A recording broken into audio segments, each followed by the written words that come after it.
প্রেমে বিচ্ছেদ হওয়ার কারণে যদি তোমার মরে যেতে ইচ্ছে করে, তবে বাড়ির আশেপাশের কোনো হাসপাতালে গিয়ে দেখে এসো মানুষ একদিন বেঁচে থাকার জন্য কতটা লড়াই করে। সামান্য অভাবে যদি তুমি দিশেহারা হয়ে পড়ো, তবে রাতের আঁধারে রাস্তার দুপাশে ঘুমিয়ে থাকা মানুষগুলোকে একবার দেখে এসো, যাদের পেটে নেই ভাত, মাথার ওপর নেই ছাদ। যদি তুমি কালো হওয়ার কারণে নিজের মুখ লুকিয়ে বেড়াও অন্যদের কাছ থেকে, তবে অ্যাসিডে ঝলসে যাওয়া মানুষগুলোর দিকে তাকাও, যারা নিজেদের সেই ঝলসানো চেহারা নিয়েও সমাজে ঘুরে বেড়াচ্ছে অবলীলায়।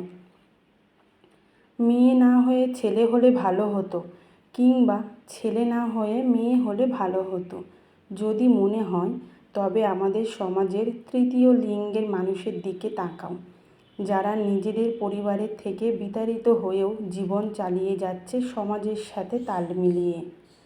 যদি নারী বলতে টাকা লোভী, ছলনাময়ী, ধোঁকাবাজ মনে হয়, তবে নিজের মায়ের দিকে তাকাও, যে তোমার বাবার অভাবে সংসারে না খেয়ে পড়ে আছে, তবুও ধনী কাউকে বিয়ে করার পথ বেছে নেয়নি।